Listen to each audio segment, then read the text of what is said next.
2 days ago, Jeff McDonald posted the following. Just watch the sunrise from above the clouds. So stoked. Jeff got 19 likes and 7 comments. Not bad, Jeff. Geico has a comment to add that may make you even more stoked. In just 15 minutes, you could save hundreds of dollars on car insurance by switching to Geico. And if that doesn't put your head above the clouds, you'll have the extra money to scale a peak that will.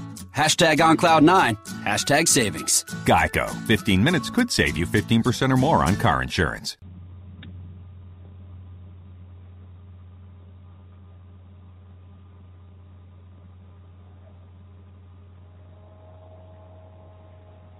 Blog Talk Radio.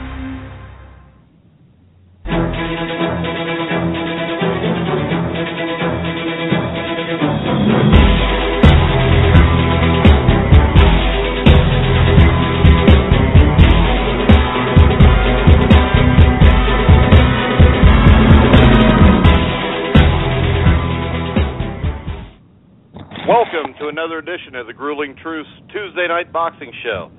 I'm your host, Mike Goodpasture, and joining me as always is my co-host, Joe Rodriguez. Hey, Mike, excited to be on as usual.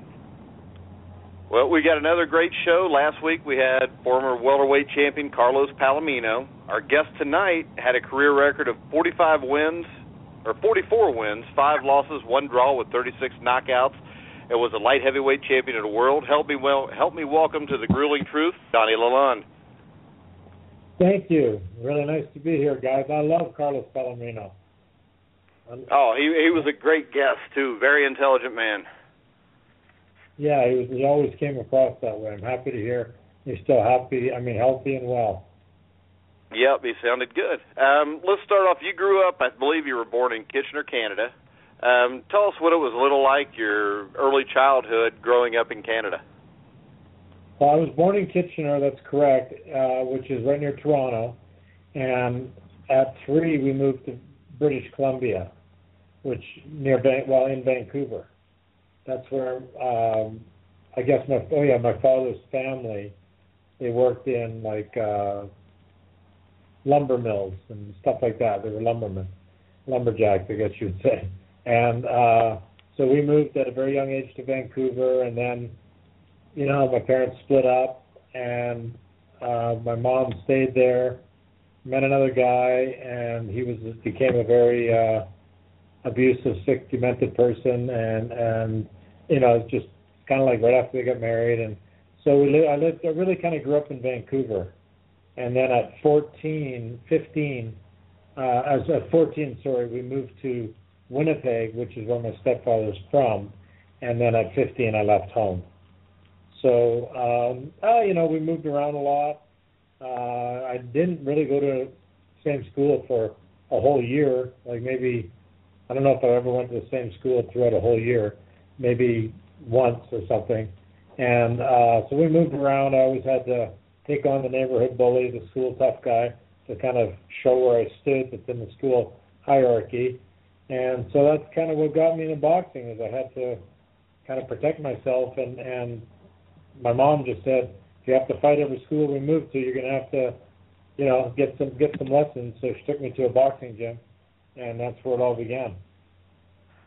Well, you talked a little bit about your mother got remarried. I think you were around 12 years old. He was abusive. What kind of effect did that have on you at such an early age, and what kind of effect has it had on you throughout your life? Well, I think actually, there's pros and cons to everything, and life happens to everybody. It's what I've learned, and it's what we do with what happens to us. So, kind of like, my dad, my biological father, taught me by being who he was everything I didn't want to be, which, kind of sounds odd in a sense, maybe you could say, but really it was very empowering because it made me very clear what paths in life I didn't want to take, which is very helpful. A lot of people don't get that opportunity to see in such a clear light where you don't want to go. And then my stepfather, the physical abuse to myself and the other siblings and my mother especially was horrific. It was very scarring. It was very traumatic. And again, though, I mean, what I learned from that at a very young age, I was 12 years old when I started working. I was just like, I got to get out of this house. He might kill my mom and my brother, but he's not going to kill me. I'm getting out of here, because I kept begging my mother to leave, and she wouldn't. So I just decided I was going to leave. So at 12 years old, I started working instead of going to school, and kind of realized at a very young age that I got to take care of myself, because nobody in the house was kind of like capable of it. It's not that my mother didn't want to. She got into alcohol and became a very beaten woman and lost all of her self kind of esteem or capacity to take care of herself. So, I mean, obviously it was very scarring, but, you know, I tried to take the lessons from it, and I just got on with my life. When and what made you want to try boxing? Was it partly your experience with the abusive relationship you had with your stepfather? No, actually. Well, let me think about that question. It's interesting. I think it had as much to do with my father leaving when I was so young, and me taking it very personally, that I felt unloved or unworthy of his love, I guess you could say. And so in feeling that, you have a low self-esteem, people pick on you. I wasn't an aggressive person at all, but I was just blessed with the ability to know how to defend myself and take care of myself. It just literally came naturally. And so people would try and pick on me, and they couldn't, because I would defend myself. And then I realized, like I said, I went to Catholic school in grade 1 and 2, and the Protestant school was on the other side of the housing project we lived in East Vancouver. And I had to fight through the Protestants to get to Catholic school. So literally, at times my mother would say, well, if you have to fight your way to school, you still have to get there on time.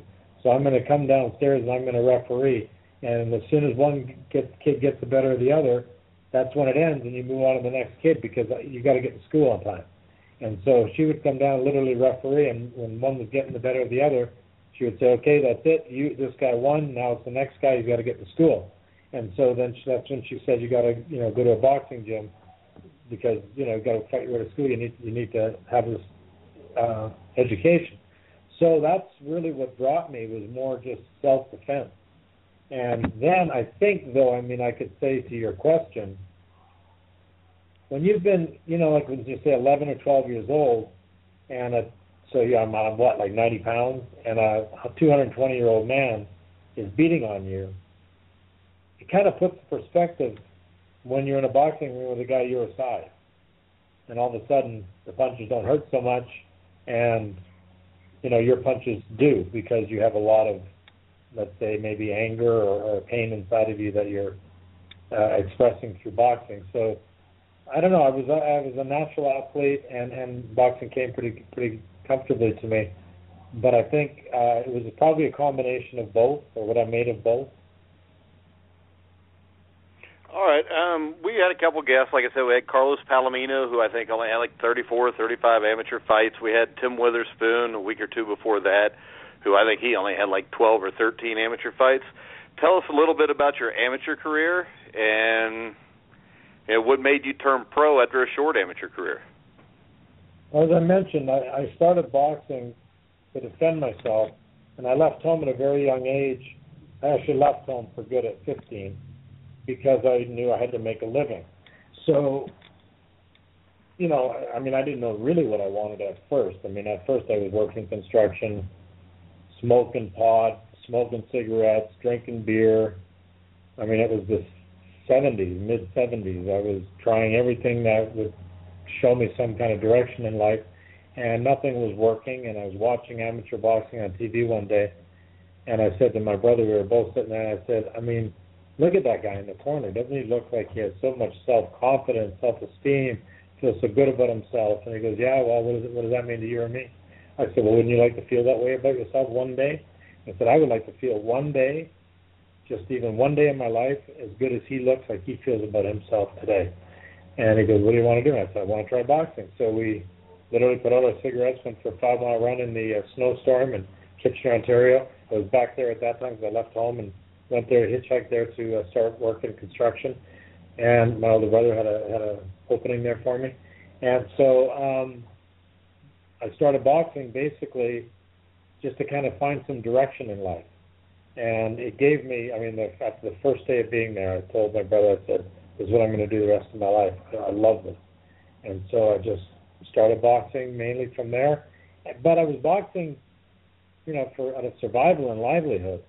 So amateur really had no interest in it, and I tried to turn pro actually once before even having an amateur fight. But Scott Ledoux, you could find the date, because Scott Ledoux fought a guy named Sylvester Wilder, and Wilder was a dive artist, so he didn't even last a minute of the first round, maybe, or two, and the whole crowd went crazy. I was going to be the walkout bout, and the promoter comes in the dressing room after, and he goes, "Donny, I'm sorry, but you're not going to turn pro tonight. You need some amateur fights anyway." And I said, "Why is that?" And he goes, "These guys, these fans are going to kill me," because they were booing, going crazy because it was such a bad main event. So I didn't get a chance to. So I had 15 amateur fights.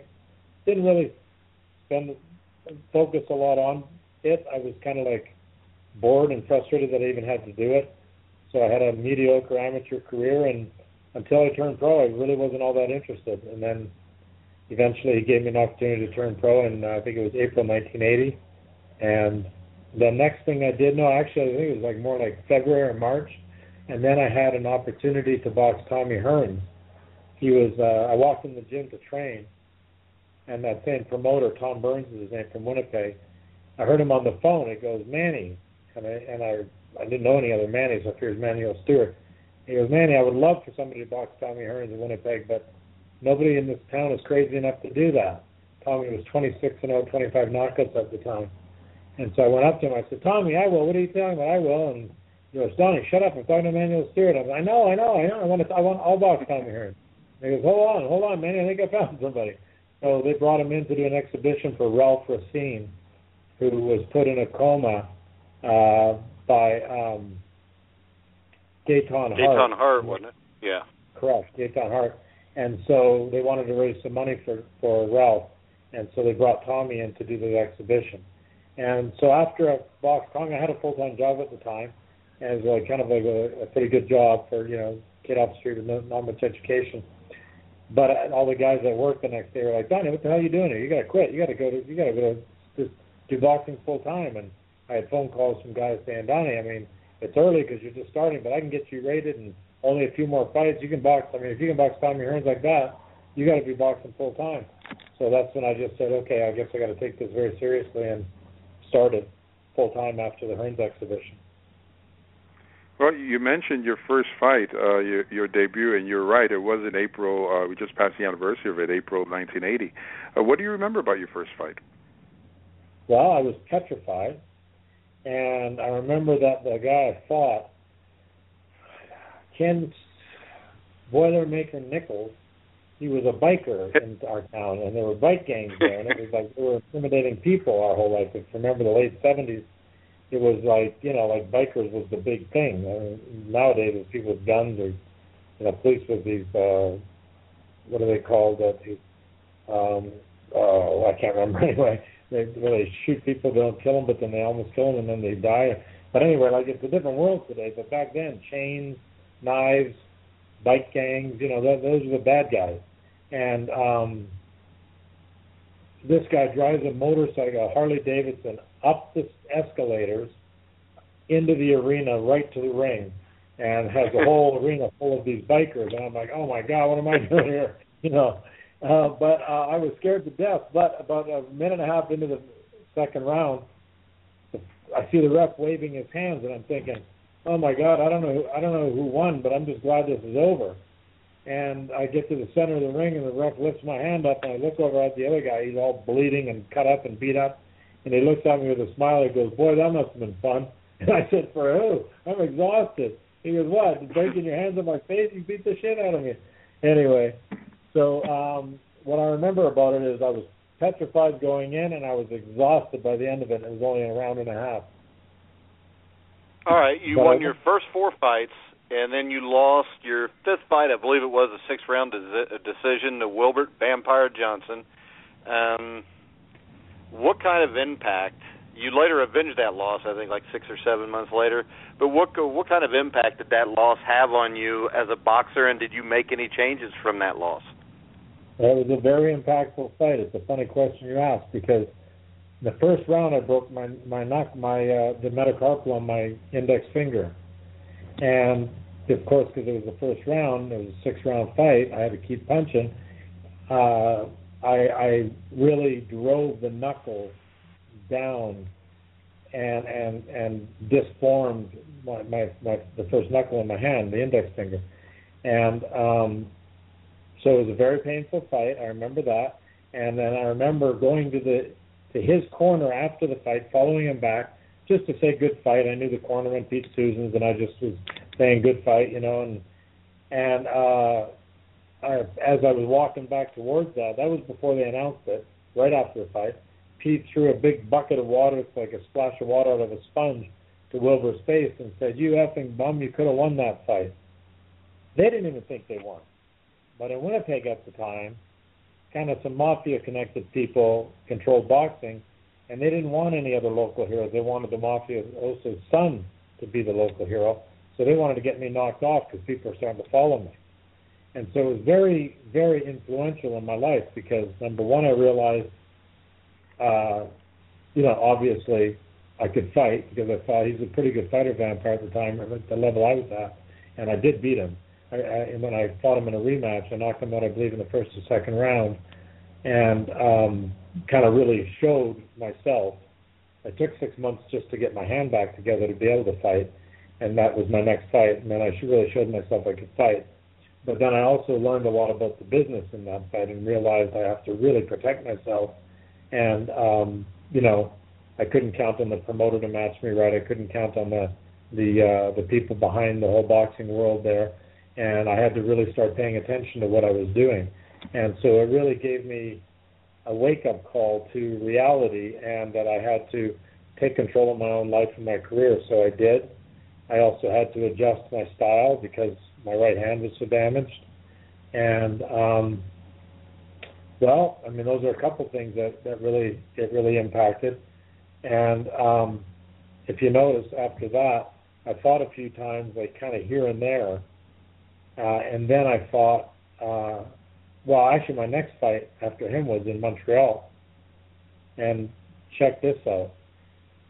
After the fight that I won, the rematch, the mafioso group came to me and said, "Donny, as you know, we control boxing in Winnipeg. We control boxing in Toronto. We control boxing in Montreal. You either fight for us or you got to leave the country." And I said, to myself, I'm thinking, I really don't have a choice. I didn't have a lot of money. And they did control boxing. What did I really care? I didn't want to be a mafia-owned fighter, but at the same time, if that's the game, I got to do what I got to do to get fights. I signed with them. So the first fight, they brought me to Montreal to fight a guy who had 43 fights at the time, I think, maybe 42, and I was 6-1 with very little amateur background, and the arena was sold out. Gaetan Hart actually was the main event in that one against a guy named Mario Couson, and then I was the semi-main event against the guy I fought, Jean-Claude Leclerc. And the hockey arena was sold out, and they weren't there to watch me beat this guy because he was from Montreal. And I knocked him out in the second round, flat on his face, and then the mafia guy after the fight comes in the dressing room and is like, "Okay, Donny, where are you going after the fight?" I said, "I'm going to see my mom in Kitchener." He goes, "Okay, I'll give you a ride." I said, "No, it's okay. I'll get a bus. I'll walk. I'll get there on my own. Don't worry." And he goes, "No." He goes, "I'll give you a ride." I said, "Kenny, I don't want a ride. I'll get my own way there." And he goes, "I'm not asking you. I'm telling you I'm giving you a ride." So I said, "Okay, I'll take a ride." And so I go for a ride with him in his limousine, 600 miles to Kitchener.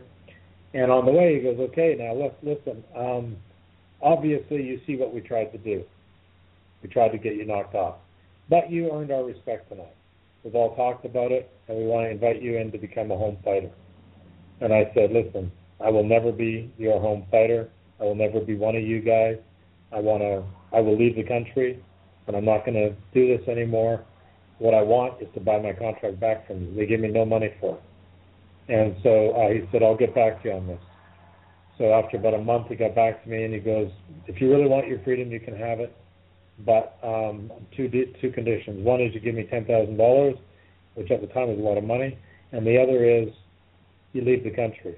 You don't fight in Winnipeg anymore. And I said, I agreed to both. I borrowed money, got him the $10,000, and then you'll see I fought fights in different places for a while after that. But anyway, I did go back and fight and face the wrath of those guys afterwards, but that's a different story. But anyway, I think I answered your question. Yeah. Well, one of the fascinating things I found about your career was very interesting. You injured your shoulder playing hockey. It had to change your boxing style. What adjustments did you have to make to compensate for that shoulder injury? Well, think about it now for a second, because that was my left shoulder. So I started my career with a limited left shoulder. But I had one surgery before I turned pro that they put a staple in, and then in roofing a house and a number of other things, I damaged it more. I was falling off a roof and I caught on with that arm and I tore the staple out, and so then I had to use my other arm. Luckily, I caught it. It was a long ways down. So I damaged the shoulder quite a bit there. Then I would damage it sparring, and then just before the 1983 fight against Roddy McDonald for the Canadian Championship, I tore it out again really badly boxing in a fight in Minnesota. My left shoulder went out in the first round, and I destroyed my right hand in the second round.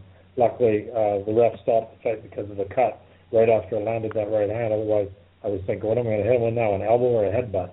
I didn't know what I was going to hit with, because my left shoulder was hanging out and my right hand was in so much pain. It was unbelievable.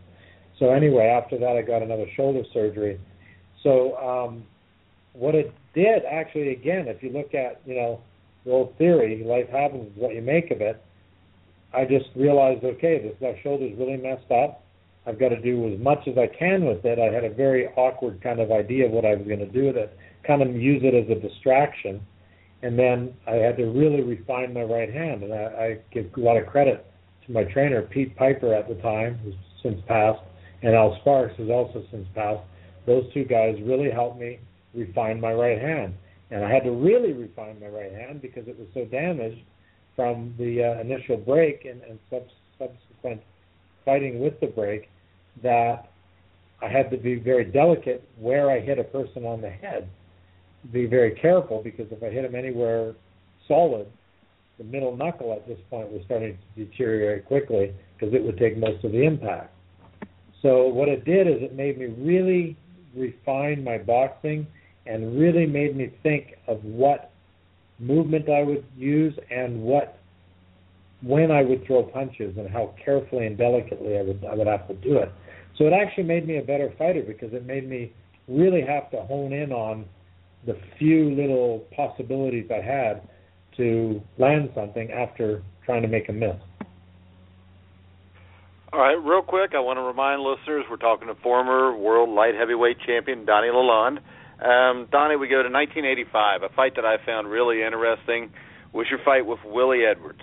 It was for the NABF light heavyweight championship. Edwards stopped you in 9 rounds, but from everything I've read, there was apparently some funny business going on with his gloves. Can you tell us a little bit about that night? Sure. Yeah, from the time that I separated my shoulder, well, from the time of that fight in Montreal on, I had to basically promote my own fights or fight for other promoters that were not connected in Canada. And so the Winnipeg comeback was a very dangerous thing to do because of the threat I was receiving from the people I had agreed to not come back with. But I had to promote the shows myself, so I got a friend of mine, Billy Boulanger, who ended up promoting a number of my fights, to be the promoter, because we couldn't do both, couldn't be the promoter and the fighter at the time. And so I got him to be the promoter of record. And I was number 10 in the world, and I contacted Michael Spinks' people to try and put a fight together with Spinks, Don Majewski, still in the game. And Don said, well, I mean, if you guys can come up with $100,000, Michael will fight you. And so I was like, okay. He said, but you got to fight somebody credible, enough for the TV to buy it, So he said, and so we went over the available contenders, and they said, this guy is a really dangerous guy to fight. Nobody wants to fight him, but he's the kind of guy, if you beat him, it'll earn you the shot. So I took the Edwards fight and promoted the fight. And this is a crazy story. I don't think I've told anybody in public. But I was arrested in Indianapolis, in Hammond, Indiana, Anderson, Indiana, just before, 10 days before the fight, maybe a week. I was in Indiana training. I used to go down there to train with Marvin Johnson and all the great fighters down in Indianapolis at the time. Ronnie Essett, Vampire Johnson. There was a bunch of guys at the time. And I was just with a friend who had an American Express traveler's check and Canadian funds. I was driving the car. He bought a hamburger, a shrimp burger, but his license had expired. So a few minutes later, police pull over. The guy at the till phoned the police and said he thought we had stolen the money because the guy had an expired driver's license as ID from Canada. He didn't realize that the American Express travel check was also Canadian, so we were obviously Canadian. But anyway, he didn't realize that. We phoned the police arrested us and threw me in jail and said, there's no court date for you for 3 months. It was like a kangaroo court thing. And I said, I can't do that. I have a fight in 10 days. Well, that was let's say on a Friday. I know I was in jail 3 or 4 days, couldn't train, couldn't eat because I wouldn't eat that kind of food. So I traded my food for juice, so I just went on a juice fast. Anyway, get through the whole jail thing, get out of jail in time to get to the fight Edwards. And, I'm driving to the arena, counting cars in the parking lot, wondering if I'm going to make money or lose money on the fight. And I thought I fought a good fight up until, I think it was the 8th round. Edwards hit me with a left hook. Oh, I know what happened. I think between the 7th and 8th round, there was a split in his gloves, and they changed gloves. And then the 8th round, we'd been boxing already for 8 rounds. He didn't hurt me. He hit me with a left hook that I went down and got up 4 times from. I never knew my name again that day until later in the day. I was hurt really badly from that punch. In the next round, the ref stopped the fight. Well, 20 years later, a friend of mine, remember I was the promoter, so I told my friend, I said, look, take care of this guy. They only had 2 guys in the corner, Billy Goots and, the kid became super middleweight champion, Lindell Holmes. So they were in Edwards' corner. And when they changed the gloves, they put brass knuckles on Billy Edwards' hands, left hand. And my friend, who I asked to take care of him in the corner, be his third man, and don't be biased, be a fair guy, saw them do this. And when he saw them do that, they saw him see them do that and kind of gave him a motion of you say something and you're dead by crossing their finger across his throat and putting their hand on his mouth first. And he never told me that for 20 years. 20 years later, I get a phone call from this guy, and he goes, do you remember that fight? And he goes, I got to tell you something. We've got to go meet for lunch. And so we met for lunch, and he goes, I've been holding this for 20 years. I've been so afraid. I was afraid of these guys all this time, but I can't live with it anymore. I just have to tell you what happened in between rounds. And he told me that they put brass knuckles on him in between rounds. So anyway, I lost that fight, but I learned a lot from it. And then I fought, I fought anyway in Wheeling, West Virginia, Jamie the Featherman Howe, and Dave Wolf saw that fight on ESPN. And right after that, I decided I needed a true management, and I couldn't be promoting my own fights. So I was talking to Top Rank about doing that. That's why I got the ESPN shot. But I wanted a manager. And I approached Dave Wolf, and, at first Mike Trainer, but then I ended up with Dave Wolf because Mike and Ray had just signed Sean O'Sullivan, and they wouldn't take on another fighter. So I went with Dave Wolf, who, was a very close second anyway. And that's when my career really sort of became a sane career because I had a real manager. He got me with the trainer and Teddy Atlas, which, as you know, is another whole crazy story. But anyway, it was a more sane part of my life and career from 85 on after the Edwards. All right, real quick, I need to remind listeners, our first half hour is live. The last 15 minutes is archive time. So at the top of the hour, you can hear the last 15 minutes, which are coming up on the Grueling Truth radio network. So you talked about Teddy Atlas, Dave Wolf. I know you guys kind of clashed, but I don't think anybody ever worked with Teddy Atlas that didn't clash at some point. And then I know you went and hired Tommy Gallagher, who I think was with Evander Holyfield for a little while, and Bobby Cassidy, who was a solid, contender, I think, in the 70s. Your first fight with those guys, you outpointed Mustafa Hamsho, which I actually watched that fight the other day. Great fight. I mean, Hamsho, I think, really took it to you the first 4 or 5 rounds, and then you just dominated the rest of the fight. Then you went on to fight Eddie Davis for the light heavyweight title, which you won in a second-round knockout, where I haven't seen too many people get beat as badly as Eddie Davis did that night. You want to talk a little bit about the Hamsho fight and about winning a title against Eddie Davis? Sure. The Hamsho fight was awesome because about 5 months before it or 4 months before it, I was diagnosed by 6 different specialists and 6 different injuries with 6 career-ending injuries all at the same time. And a lot of it came from my time with Teddy. I was just like beaten down, and he would have me training no matter how hurt I was. I had all these injuries, and he never gave any, it's all in your head. I'm like, Teddy, you don't see the scar on my shoulder with the pin in my shoulder? I've got a pin in my shoulder. You don't see my hands deformed? You don't see how swollen it is? Are you literally insane? You can't see how injured I am?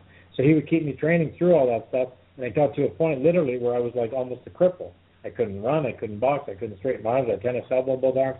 Anyway, so I was literally like being written off. Dave signed me to fight a guy named John Marie Amibi in the Ivory Coast for $150,000. He goes, Donny, you just got to give this up. You're over. You're a wreck, And I said, no, Dave, I'm going to find a natural way to cure all this stuff, and I'm going to keep going.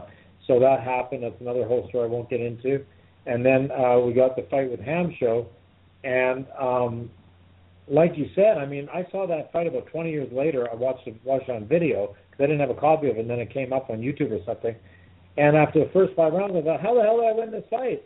And this guy's won every minute of it so far, But, yeah, then the last half of it, I guess, it went my way. And, I mean, I really, really, really loved that fight because he was such a dirty fighter. I'd been written off by everybody, even people around me.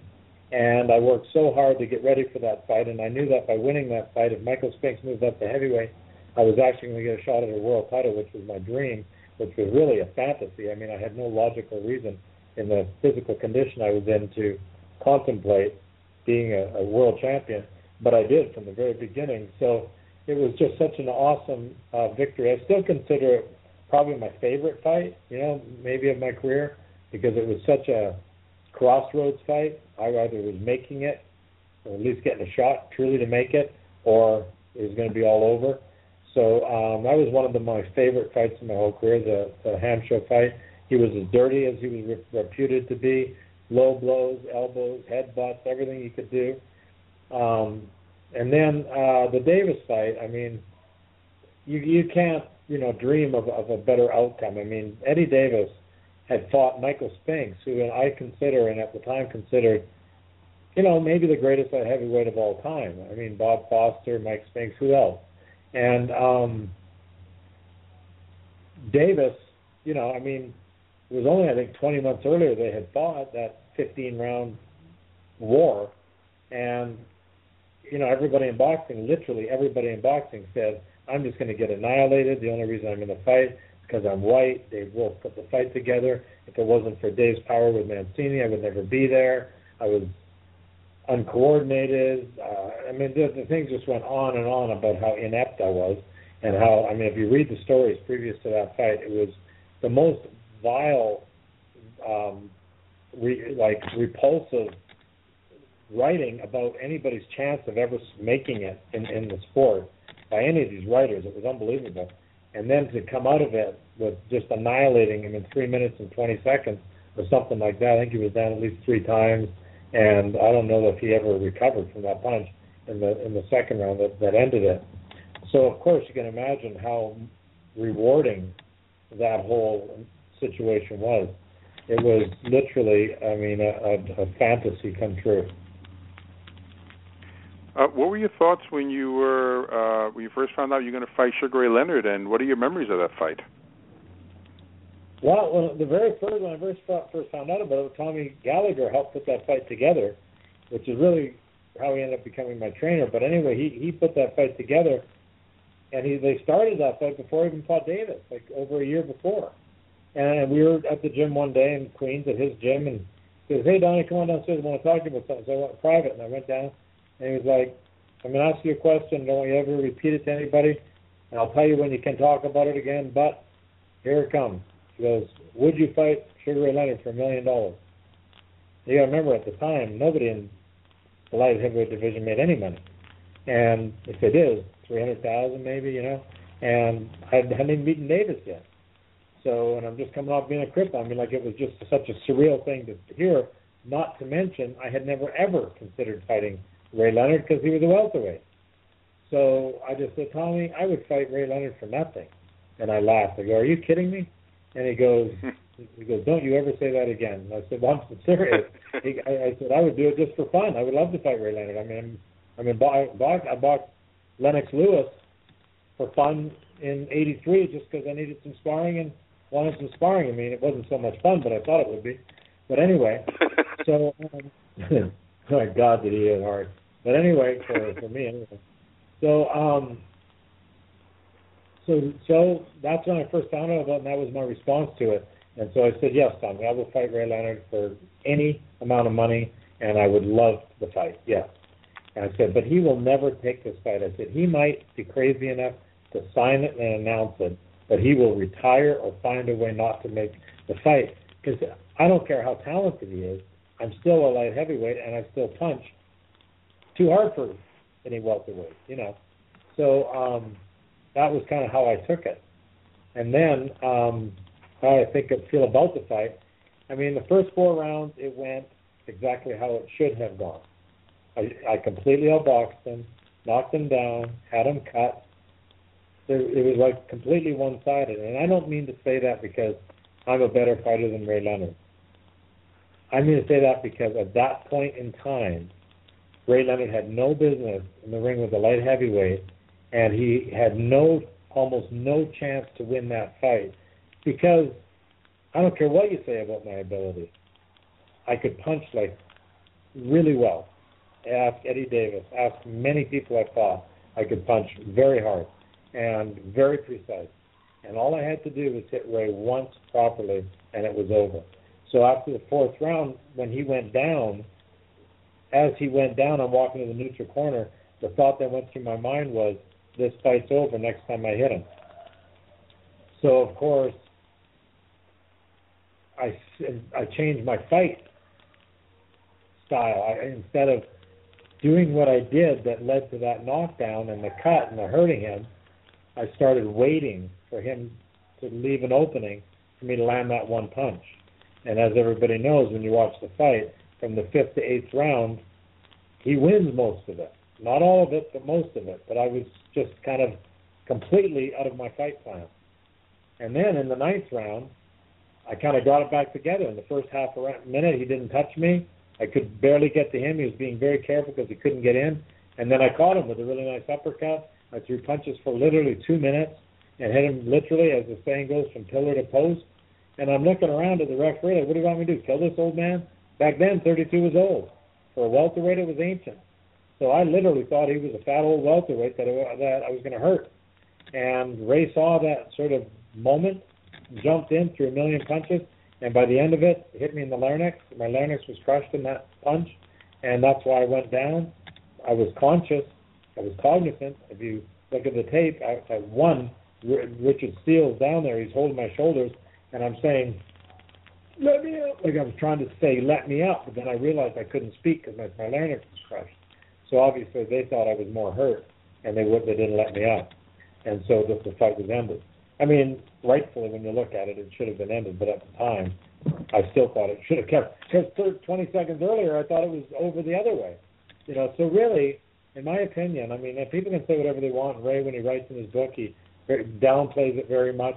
I beat him almost the whole fight.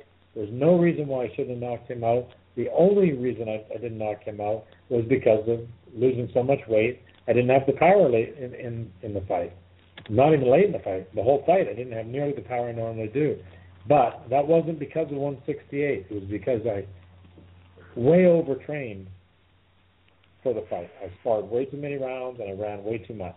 And I'm not blaming anybody, but I'm just saying that's what happened. I should never have gone in the ring that week. I was 163 pounds. I weighed 167 at the weigh-in, but if you notice, I had all my clothes on because that's how weak I was. I couldn't sweat for a week before the fight. Real quick, I want to get this in because about 5 minutes left in the show. Actually, I mean, we could probably do a three-parter about your boxing career because there's a ton of other things I know Joe and I both want to ask you. But I think it's very important that we get out the initiative you're doing with the TKOO to taking care of its own. It's a mission to educate fighters and benefits of natural and preventative medicine. Do you want to explain a little bit about that? Yeah, I'd be happy to. Thank you. This came about from, I retired from boxing in 2003 from an eye injury a week before the Hill fight. And then I moved to Costa Rica because I really had to get away from boxing or I would have kept wanting to do it. So I did. And then as, my kids got older and I started getting some more time freed up again, I decided to get back into boxing. I went to a couple boxing conventions to kind of get a feel for who's who and what's going on. And I recognized and realized how many people and how damaged a lot of the guys were. The guys that I knew, guys that are from my era, guys from older, past eras also, of course. But it just kind of made me realize the best thing I could do is share my knowledge and my experience of natural medicine. And so I thought, take care of our own people. That's what I need to do. I need to, get across to these guys that there are natural ways. I know that there are no medical ways, for instance, to do specific things to help Alzheimer's, Parkinson's, or dementia, but I know there are definitely natural ways that you can minimize the symptoms and improve tremendously your quality of life. And so I just felt I needed to share this stuff, and I came up with a concept. Unfortunately, coincidentally, right at the same time is right around when this financial crisis happened, the economic thing, and I was really hurt badly in Costa Rica in real estate by that. So I was really sort of my hands were tied in regards to what I could put out into the initiative, as well as the freedom I had to go and put energy into it as well as money. So it's been a slow start, but I'm now getting back on my feet. Everything's getting back together, and I'm able to spend more time, energy, and money on the initiative again. And I've come across, as it seems to happen in life, I've come across some brilliant people that are very willing to help and contribute, which is what I need. I thought I'd get more support from the sanctioning bodies, honestly, but I didn't get any from any of them. And, they'll give $1 million to a pharmaceutical hospital or something to try and find a pill that's going to cure somebody, but that's not the answer. I mean, that might be an answer one day, and I hope that for everybody's sake that happens. But in the meantime, what about all these guys that are living in squalor and living in, very, very sad physical states and financial states? How about helping these guys? So in the meantime, so that's what the initiative's all about. It's about getting to the guys, getting them some natural health products and treatments, helping them recover, and then get sort of a life going again for themselves. So the first thing to do is get them healthy, and then get them sort of steered in the right direction of utilizing the amazing name and career they had and what they can do with that. And so that's basically the broad strokes of what the initiative's about. And when we have a lot more time in the future, maybe we could take the time you mentioned. Maybe we could do a whole show just on TKO. Yeah, right now we've got about a minute left. But sometime this week or weekend, we'll get together. We'll work out something to do a show on it. I know it's very near and dear to me and Joe's both. I mean, Joe's mom is suffering from Alzheimer's. My mom just passed away from dementia. And let's face it, there's no money for pharmaceutical companies to cure stuff. So there has to be another way to go about combating this stuff, and I would love to have you back anytime to talk about that. Well, I'd be very happy to do that, and the sooner the better. On the mother who's still around, I'm very, very sorry for the loss. But for people that are suffering right now, there are some tremendous options for them to certainly increase the quality of life they have right now. And a lot of people have come all the way back. So I wouldn't count that out either. It's really phenomenal. And I'm literally sitting here after meetings all day in business in Las Vegas of some phenomenal products for this reason. We got